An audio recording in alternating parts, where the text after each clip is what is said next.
Muito bom dia, meus amados irmãos, graça e paz, o amor do nosso Deus, a graça de Jesus, a comunhão do Espírito esteja sobre a vida dos irmãos e que Deus, na sua infinita bondade, graça e misericórdia, fale ao seu coração, ao nosso coração, por meio da sua santa e bendita palavra.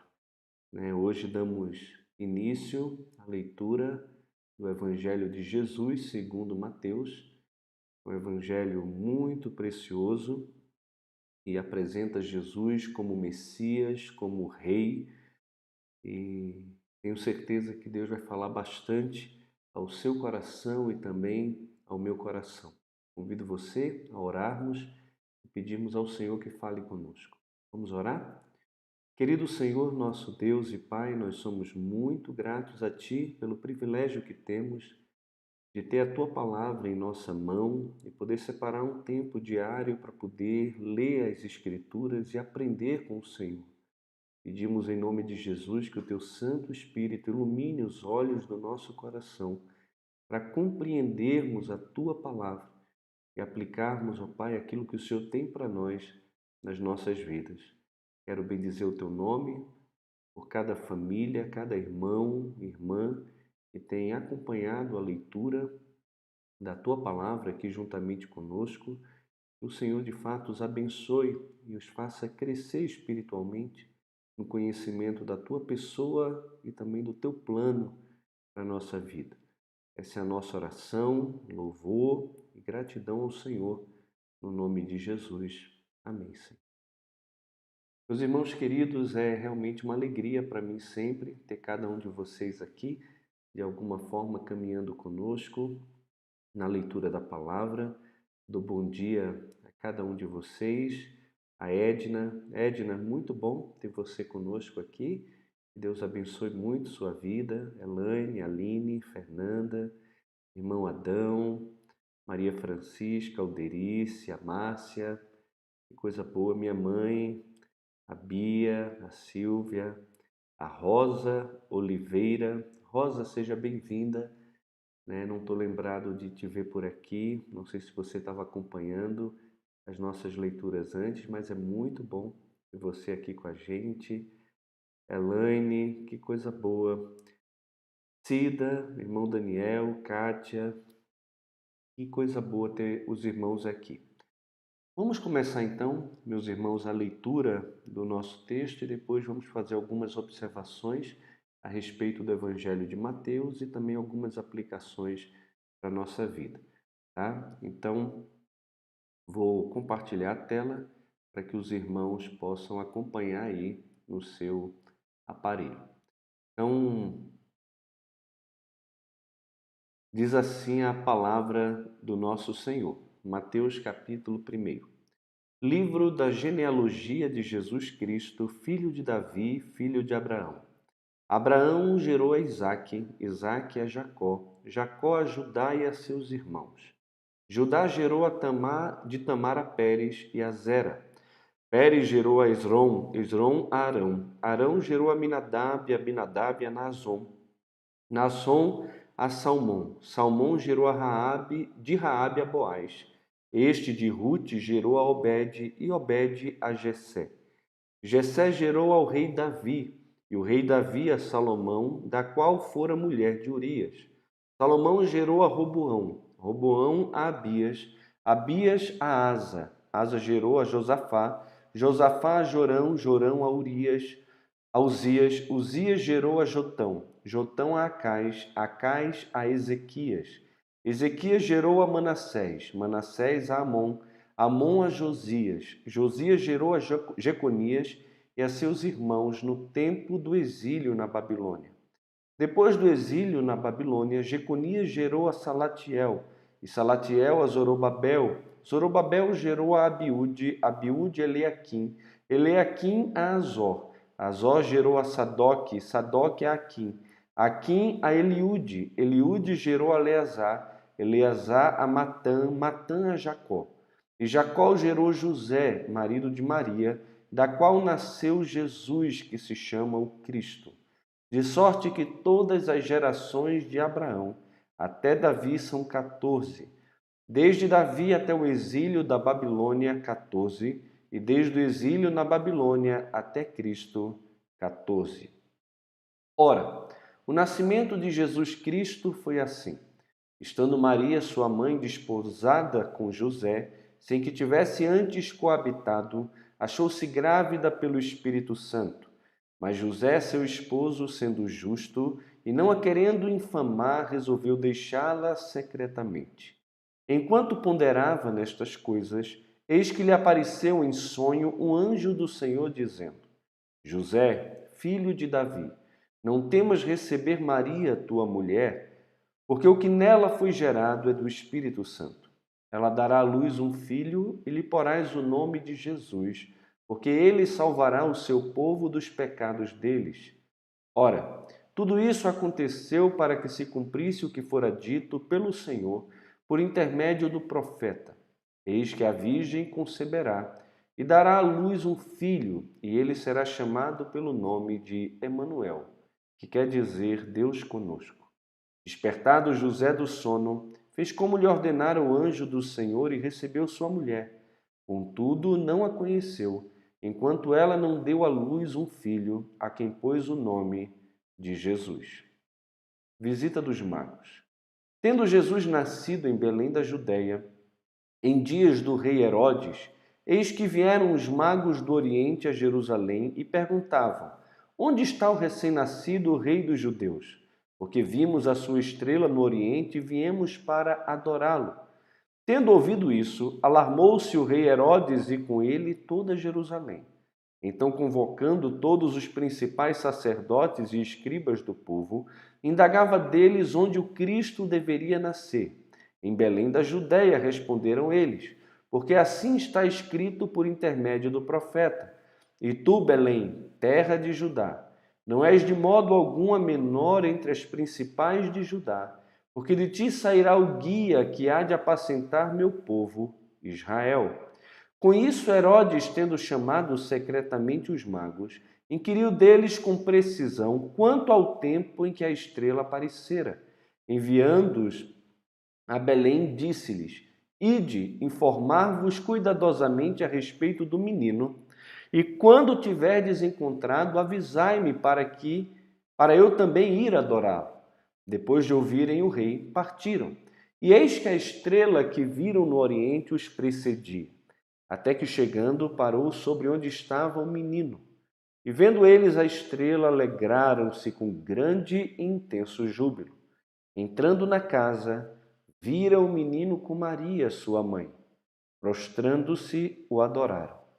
E abrindo seus tesouros, entregaram-lhe suas ofertas: ouro, incenso e mirra. Sendo por divina advertência prevenidos em sonho para não voltarem à presença de Herodes, regressaram por outro caminho à sua terra. Tendo eles partido, eis que apareceu um anjo do Senhor a José em sonho e disse: Dispõe-te, toma o menino e sua mãe, foge para o Egito e permanece lá até que eu te avise, porque Herodes há de procurar o menino para o matar. Dispondo-se ele, tomou de noite o menino e sua mãe e partiu para o Egito, e lá ficou até a morte de Herodes, para que se cumprisse o que fora dito pelo Senhor por intermédio do profeta: Do Egito chamei o meu filho. Vendo-se iludido pelos magos, enfureceu-se Herodes grandemente e mandou matar todos os meninos de Belém e de todos os seus arredores de 2 anos para baixo, conforme o tempo do qual, com precisão, se informara dos magos. Então se cumpriu o que fora dito por intermédio do profeta Jeremias. Ouviu-se um clamor em Ramá, pranto, choro e grande lamento. Era Raquel chorando por seus filhos e inconsolável porque não mais existem. Tendo Herodes morrido, eis que um anjo do Senhor apareceu em sonho a José no Egito e disse-lhe: Dispõe-te, toma o menino e sua mãe e vai para a terra de Israel, porque já morreram os que atentavam contra a vida do menino. Dispôs-se ele, tomou o menino e sua mãe e regressou para a terra de Israel. Tendo, porém, ouvido que Arquelau reinava na Judéia em lugar de seu pai, Herodes temeu ir para lá e, por divina advertência, prevenido em sonho, retirou-se para as regiões da Galiléia e foi habitar numa cidade chamada Nazaré, para que se cumprisse o que fora dito por intermédio dos profetas: ele será chamado Nazareno. Capítulo 3. A pregação de João Batista. Naqueles dias, apareceu João Batista pregando no deserto da Judéia e dizia: arrependei-vos, porque está próximo o reino dos céus. Porque este é o referido por intermédio do profeta Isaías. Voz do que clama no deserto, preparai o caminho do Senhor, endireitai as suas veredas. Usava João vestes de pelos de camelo e um cinto de couro. A sua alimentação era gafanhotos e mel silvestre. Então saíram a ter com ele Jerusalém, toda a Judéia e toda a circunvizinhança do Jordão, e eram por ele batizados no rio Jordão, confessando os seus pecados. Vendo ele, porém, que muitos fariseus e saduceus vinham ao batismo, disse-lhes: raça de víboras, quem vos induziu a fugir da ira vindoura? Produzi, pois, frutos dignos de arrependimento. E não comeceis a dizer entre vós mesmos: temos por pai a Abraão, porque eu vos afirmo que destas pedras Deus pode suscitar filhos a Abraão. Já está posto o machado à raiz das árvores. Toda árvore, pois, que não produz bom fruto, é cortada e lançada ao fogo. Eu vos batizo com água para arrependimento, mas aquele que vem depois de mim é mais poderoso do que eu, cujas sandálias não sou digno de levar. Ele vos batizará com o Espírito Santo e com fogo. A sua pá ele a tem na mão e limpará completamente a sua eira. Recolherá o seu trigo no celeiro, mas queimará a palha em fogo inextinguível. Por esse tempo dirigiu-se Jesus da Galiléia para o Jordão, a fim de que João o batizasse. Ele, porém, dissuadia, dizendo: eu é que preciso ser batizado por ti, e tu vens a mim? Mas Jesus lhe respondeu: deixa por enquanto, porque assim nos convém cumprir toda a justiça. Então ele o admitiu. Batizado Jesus, saiu logo da água, e eis que se lhe abriram os céus, e viu o Espírito de Deus descendo como pomba, vindo sobre ele. E eis que uma voz do céu que dizia: este é o meu Filho amado, em quem me comprazo. Então vamos ficando por aqui, meus irmãos, na leitura de hoje. 3 capítulos apenas, e algumas considerações a respeito do Evangelho de Mateus, né? O nome do livro é segundo Mateus, né? E isso aponta para a antiga tradição cristã de que Mateus, ou Levi, né, o discípulo publicano de Jesus, escreveu aqui o primeiro evangelho. Existem muitas evidências, tanto externas como também internas, de que de fato Mateus tenha sido o autor desse evangelho. A data, existe um dilema aí entre alguns estudiosos sobre quando Mateus foi escrito, né? Uma vez que o livro contém a predição aqui da destruição de Jerusalém por Jesus em Mateus 24, a gente deve levar em consideração então que o livro ele deve ser datado antes de 70, né, depois de Cristo, o ano Domini. E isso está ligado também à questão de que o evangelho deve provavelmente ter sido o primeiro a ser escrito. Alguns entendem que Marcos foi o primeiro evangelho a ser escrito e que Mateus e Lucas usaram Marcos como material de apoio, o que é meio estranho se a gente entender que Marcos não caminhou com Jesus e que Mateus sim caminhou com Cristo e que Marcos escreveu o seu evangelho no final da vida de Pedro,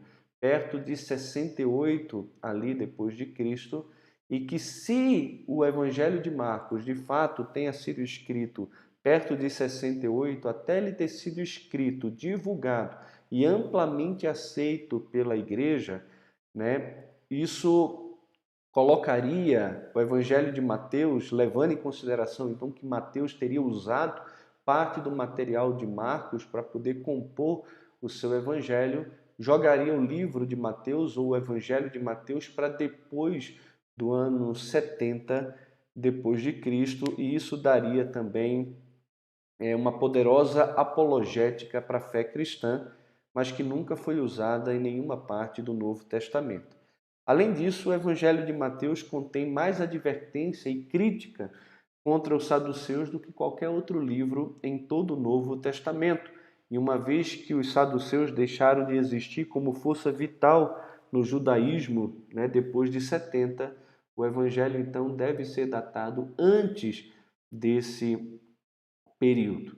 Nós não sabemos bem o local em que Mateus estava quando escreveu aqui o seu evangelho e nem também os seus destinatários, quem eles eram de forma específica.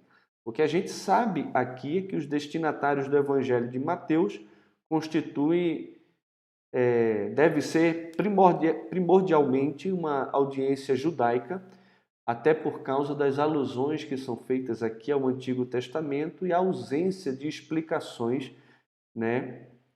sobre expressões e costumes judaicas, dá ênfase nas reivindicações messiânicas a partir do primeiro versículo, quando aponta aqui, no caso, para Jesus Cristo, filho de Davi, filho de Abraão. Mostra claramente a ligação de Jesus com Abraão e de Jesus com Davi. Jesus com Abraão aponta que nele, em Cristo, todas as nações da terra seriam abençoadas e que ele está diretamente relacionado com a aliança feita a Abraão. E a ligação de Jesus como filho de Davi aponta para o direito que ele tem de sentar no trono de Davi, seu pai, e reinar. Ele é da descendência de Davi, ele é o rei prometido por Deus, da aliança feita também com o rei Davi.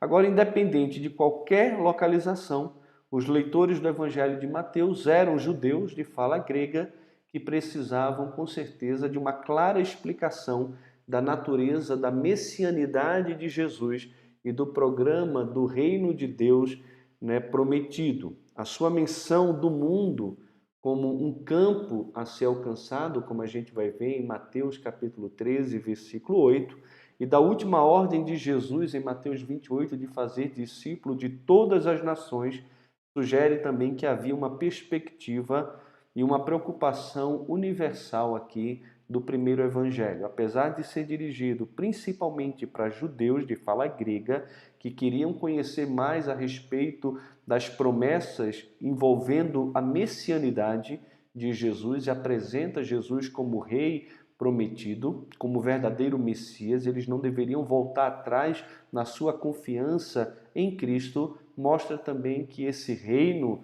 ou esse reinado de Cristo não abrange somente os judeus, mas tem o objetivo de alcançar o mundo todo e toda a comunidade dos gentios, Como propósito do Evangelho de Mateus, a gente pode perceber na leitura do Evangelho que o caráter messiânico de Jesus é bem enfatizado por meio do seu ensino, especialmente por aquelas porções contidas nos 5 grandes discursos desse Evangelho, que são o discurso do Sermão do Monte, que começa do capítulo 5 e vai até o final do capítulo 7, os deveres dos discípulos de Jesus, que vai do capítulo 10, do versículo 5 até o versículo 42, as próprias parábolas do reino, que pega o capítulo 13, os relacionamentos no reino, o capítulo 18, e o sermão profético de Jesus, que pega o capítulo 24 e também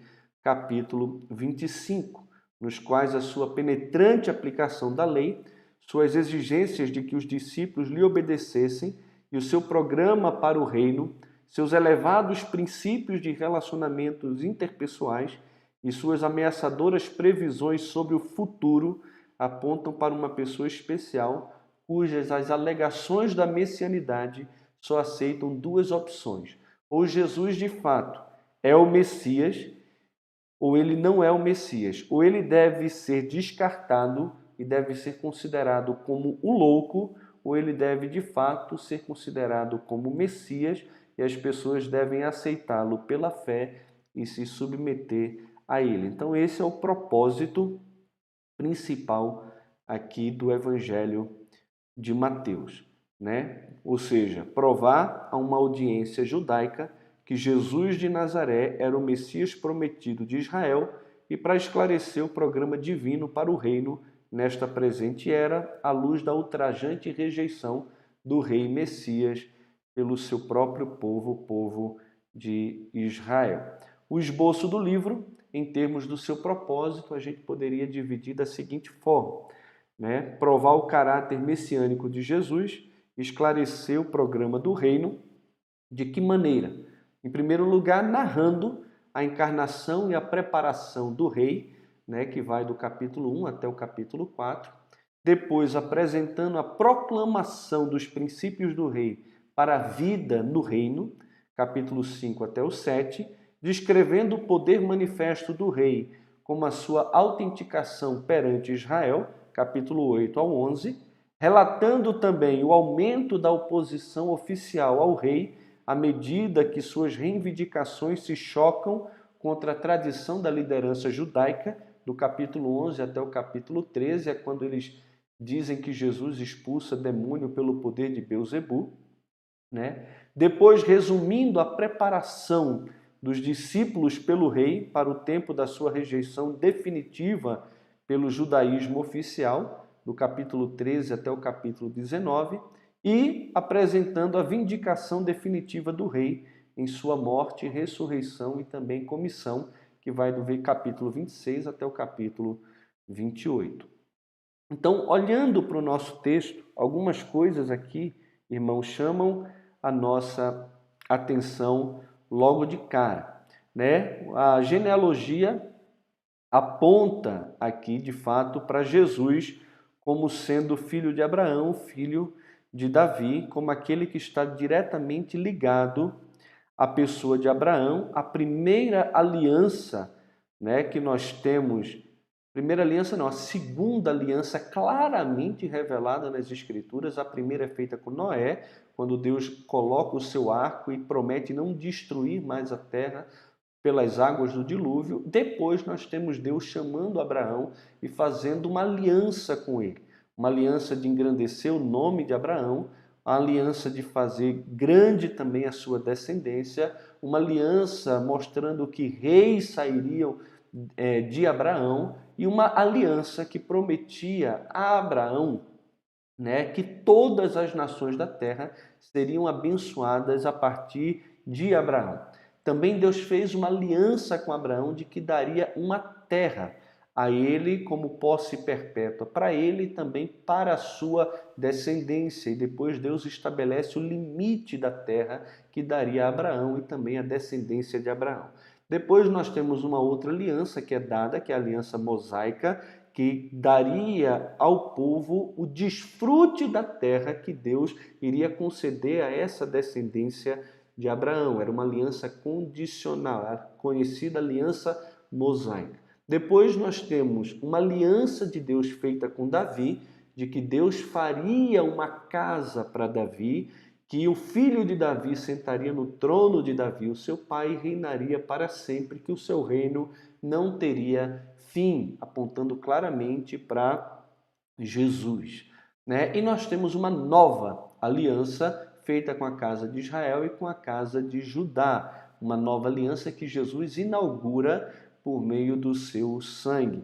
Mas o que é interessante aqui na genealogia de Jesus é que nós temos pessoas que tinham caráter duvidoso, mostrando como o plano de Deus já abrangia não só os descendentes físicos de Abraão, mas até mesmo moabitas, como o caso de Ruth aqui, pessoas de índole fraca, como Raabe e outras pessoas também. Então, desde sempre, a graça de Deus e o plano de Deus levou em consideração esse tipo de pessoas, né? Além disso, nós temos o nascimento de Jesus, A situação aqui em que Maria se encontra grávida pelo Espírito Santo e José recebendo orientação de Deus da forma como deveria agir. Esse nascimento incomum por parte de Jesus é muito importante na teologia. Por quê? Porque ele precisava vir como homem e nascer de uma forma natural para que ele pudesse ser plenamente aceito como 100% homem.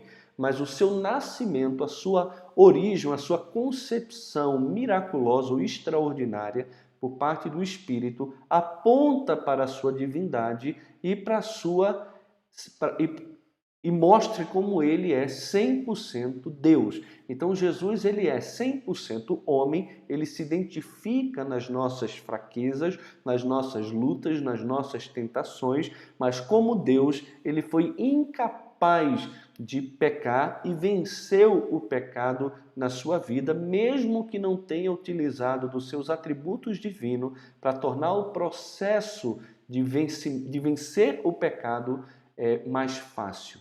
Então Jesus, ele é de fato o Filho de Deus, nasceu de uma maneira extraordinária, foi concebido por uma mulher humilde, simples. Deus escolhe as coisas simples do mundo para envergonhar aquelas que se acham alguma coisa. E José, de uma forma muito submissa à revelação de Deus, recebe uma mulher que estava grávida, que não estava grávida dele. O texto deixa claro que ele não conheceu Maria até que ela deu à luz ao seu primeiro filho. Então José respeitou Maria e não teve relação sexual com ela até que ela teve Jesus. Depois que ela teve Jesus, como um casal obediente às Escrituras, eles tiveram sim seus envolvimentos íntimos e Maria teve outros filhos, e Jesus teve esse privilégio de também na sua humanidade crescer no lar com outros irmãos. Tiago, por exemplo, foi o meio-irmão de Jesus e foi um líder depois na igreja do próprio Senhor. Depois nós temos o relato da visita dos magos, que a Bíblia não diz que eram 3, fala sobre 3 presentes que foram dados, e aí se supõe que sejam 3 magos. Eram homens ricos, astrólogos que vinham do Oriente, viram uma estrela que parece que se movia e ele chega até Herodes, o grande rei Herodes, o temível rei Herodes, um homem que empreendeu grandes obras, mas que era conhecido também por sua instabilidade e o medo de perder o seu poder. Ele havia matado algumas das suas esposas, matou vários dos seus filhos, tudo isso com medo de perder o seu trono. Por isso que dizia que era melhor ser o porco de Herodes do que o filho de Herodes. E quando esses homens chegam para ele, diz que veio adorar o rei dos judeus, Herodes deve ter perguntado: como assim você veio adorar o rei dos judeus? Eu sou o rei dos judeus. E ele se espanta com isso, e não só ele, mas toda a comunidade ali, e eles vão atrás dizendo que em Belém deveria nascer o Messias. E esses magos então vão seguindo a estrela até que chegam em Belém e encontram o menino numa estrebaria, de uma forma muito simples. Cadê? Aqui.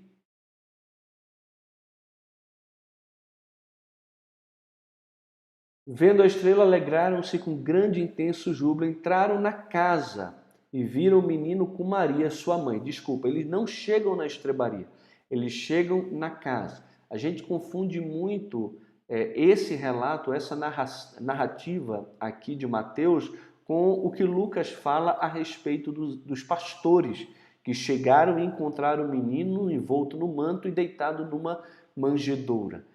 Aqui diz que quando eles chegaram, Maria não estava num estábulo, ela estava numa casa. E o que é que eles fazem? Eles se prostram e adoram a esse menino e dão a eles ouro, incenso e mirra. Depois são orientados a não voltar por caminho onde Herodes estava, porque ele queria matar o menino. E então também José e Maria recebem esse relato, vão para o Egito, tudo isso em cumprimento a palavra de Deus. O que é interessante é que Herodes, novamente, passa por cima de todo e qualquer escrúpulo que poderia haver e ele manda matar as crianças de 2 anos para baixo, que foi a idade que com precisão os magos haviam falado que a estrela tinha aparecido.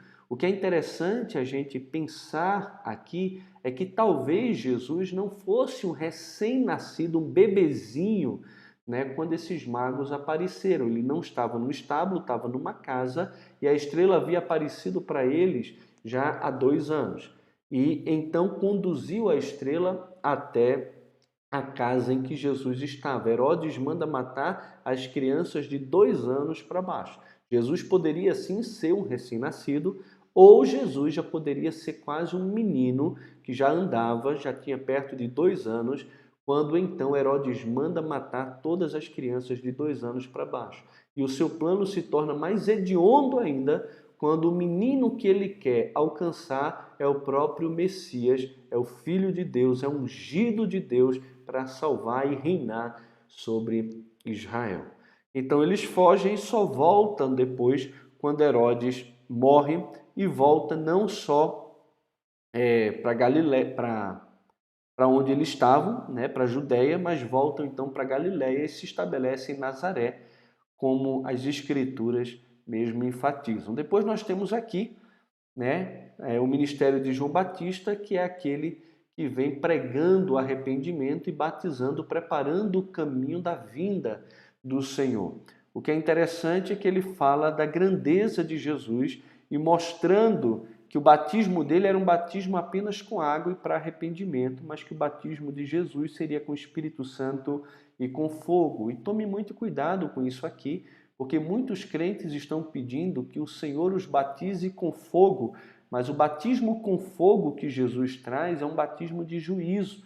E o próprio contexto daqui de Mateus mostra isso. Ele vai batizar com o Espírito Santo os que creem, mas ele batiza com fogo aqueles que não creem. Olha o final do versículo 10. Já está posto o machado à raiz das árvores, toda árvore, pois, que produz bom fruto é cortada, que não produz bom fruto é cortada e lançada no fogo. Olha o versículo 12 agora. A sua pá ele a tem na mão, e limpará completamente a sua eira, e recolherá o seu trigo no celeiro, mas queimará a palha em fogo inextinguível.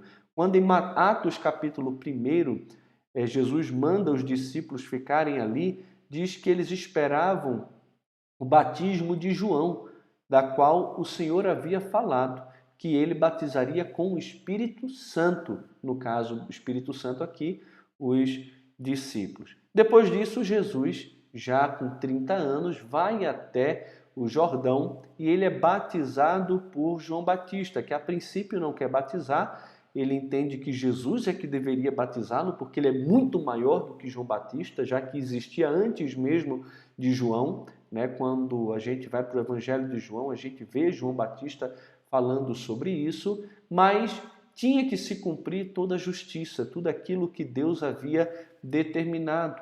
E o próprio João Batista recebeu do Senhor, como a gente vai ver nos outros evangelhos sinóticos, a revelação de que aquele a quem o Espírito Santo pousasse em forma de pomba era esse que então batizaria com o Espírito Santo. E nós temos aqui que Jesus, assim que saiu da água, eis que se lhe abriram os céus e viu o Espírito de Deus descendo como pomba, vindo sobre ele. E eis uma voz do céu que dizia: Este é o meu Filho amado, em quem me comprazo. Então, o batismo de Jesus, mesmo não tendo sido um batismo de arrependimento, já que Jesus não tinha pecado, a Bíblia deixa claro isso, ele introduz o ministério de Jesus por meio da unção do Espírito Santo que cai sobre ele e o capacita para o ministério. A gente vai ver que logo no capítulo 4, o texto que vamos ler amanhã, né, ele é levado pelo Espírito ao deserto a fim de ser tentado. Então ficamos por aqui. Que Deus em Cristo abençoe muito a sua vida, o seu dia, a sua casa também. Vamos orar mais uma vez? Pai Santo e querido, obrigado pela tua palavra, obrigado pelo privilégio que temos de separar esse tempo para meditar nas Escrituras. Abençoa ricamente a vida dos meus irmãos, Sê com cada um deles, com sua casa, livra-os do mal, do maligno, livra-nos, Senhor, da enfermidade, desse vírus também. Sê com o nosso país, com o mundo, dá sabedoria aos líderes da nossa nação e aos líderes das nações, para que possamos em breve, ó Pai, nos ver livres dessa pandemia e que o Senhor possa, de alguma forma, nos abençoar para a nossa alegria, mas acima de tudo, Senhor, para a honra, glória e louvor do Teu nome.